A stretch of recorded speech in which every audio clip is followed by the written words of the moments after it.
जो समस्याएं पैदा करते हैं वो समाधान नहीं किया करते, गांठ बांध लेना।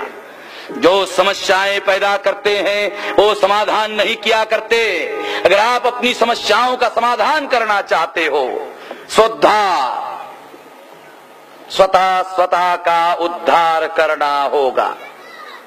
आपका उद्धार करने के लिए कोई भी आने वाला नहीं है, इवन भगवान भी आने वाला नहीं है। आपका उद्धार करने के लिए भगवान भी आने वाला नहीं है।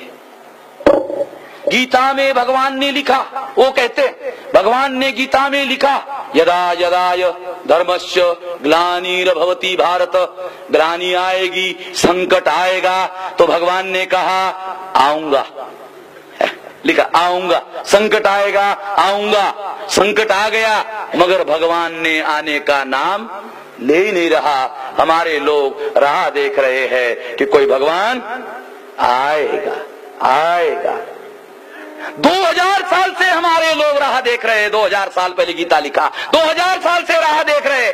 वेटिंग होना चाहिए मगर साला 2000 साल से वेटिंग की बात समझ में आती। 2000 साल से वेटिंग, 2000 साल से वेटिंग हो रही है। हमारे लोग वेट कर रहे हैं कि कोई आएगा। कोई भी आने वाला नहीं है, याद रख लेना। आपका उद्धार करने के लिए कोई आने वाला नहीं है। आगे उसने गीता में लिखा, क्या लिखा? आऊंगा। काय के लिए आऊंगा? वो भी लिखा, काय के लिए आऊंगा? लिखा साधु जनों की रक्षा करने के लिए आऊंगा और दुर्जनों का नाश करने के लिए आऊंगा। साधु जनों की रक्षा करने के लिए आऊंगा, दुर्जनों का नाश करने के लिए आऊंगा। साधुजन किसको कहा गीता ने? ब्राह्मण, क्षत्रिय, वैश्य साधुजन। शूद्र ये है दुर्जन। ऋग्वेद में लिखा है दास, दस्यु, दानव, दैत्य, राक्षस। ये आपके पुरखों का ये नाम या अर्थ बदल करके उन्होंने इतिहास लिखा हुआ है, पढ़ लेना। दास, दस्यु, दानव, दैत्य, राक्षस और एक नाम दिया दुर्जन। अगर आपके पुरखों को नाम दिया दुर्जन तो आप यहां बैठे हुए जो लोग हैं ये दुर्जनों की वर्तमान संतान है। ये दुर्जनों की वर्तमान संतान है। अगर भगवान कल्याण में आया होगा, अगर भगवान कल्याण में आया होगा तो भगवान पूछता होगा अरे दुर्जन कहां गए, कहां गए, कहां गए?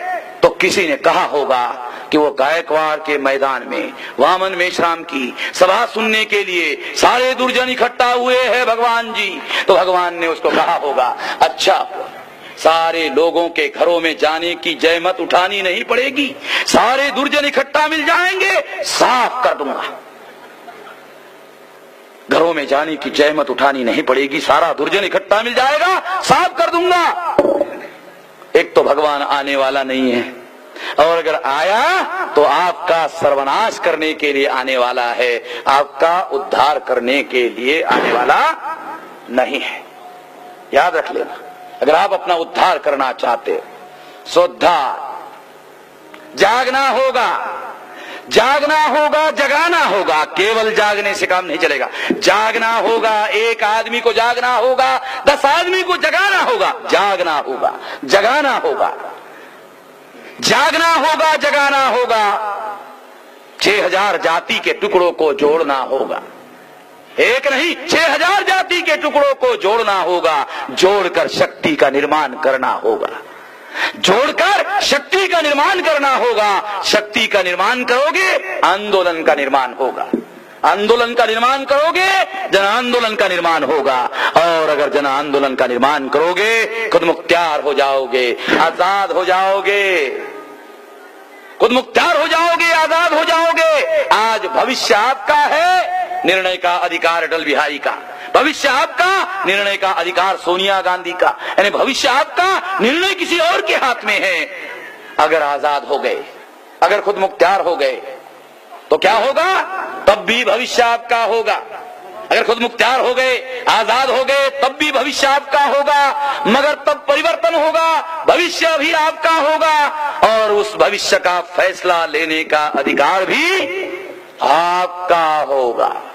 और जब आपको अपने भविष्य का फैसला लेने का अधिकार होगा तब आपकी समस्याओं का समाधान संभव है। हमको राष्ट्रव्यापी आंदोलन निर्माण करना होगा। राष्ट्रव्यापी आंदोलन निर्माण करने से ये सब कुछ होगा। हमारे महापुरुषों ने राष्ट्रव्यापी आंदोलन निर्माण किया था, बाबा साहब अम्बेडकर ने राष्ट्रव्यापी आंदोलन निर्माण किया था। इसी वजह से बंगाल के लोगों ने बाबा साहब अम्बेडकर को संविधान सभा में चुनकर भेजा। इसी वजह से कांग्रेस के लोगों को बाबा साहब अम्बेडकर के साथ समझौता करना पड़ा। इसी वजह से बाबा साहब अम्बेडकर को ड्राफ्टिंग कमेटी का चेयरमैन बनाया गया। इसी वजह से बाबा साहब अम्बेडकर ने आप लोगों को कॉन्स्टिट्यूशनल सेफगार्ड दिए। एक राष्ट्रव्यापी आंदोलन की वजह से देने में वो कामयाब हुए। अगर आज आपके यहाँ अधिकार समाप्त हो रहे हैं, अगर बचाना चाहते हो तो राष्ट्रव्यापी आंदोलन निर्माण करना होगा। राष्ट्रव्यापी आंदोलन निर्माण किए बगैर आपकी समस्याओं का समाधान होने वाला नहीं है। गाढ़ बांध लेना, जैसे चाणक्य ने चूटी में गाढ़ बांधी थी। चूटी में क्यों गाढ़ बांधी थी जानते हो? जब आदमी हर दिन नहाता है, नहाने के बाद कंघी करता है, अगर गांठ रहेगी तो कंघी साली वहां अटक जाती है। अटकते ही झटका लगता है, झटका लगने से दिमाग फिर चलता, साला बदला लेना है। साला बम्मन भी होशियार, साले चूटी काहे की लगा, बेवजह नहीं है। वो कंघी जैसे अटकती झटका लगता है, झटका लगते ही दिमाग फिर अरे बदला लेना। आप अपने दिमाग में गांठ बांध लेना। गांठ बांधे बगैर कोई काम होने वाला नहीं, गांठ बांध लेना।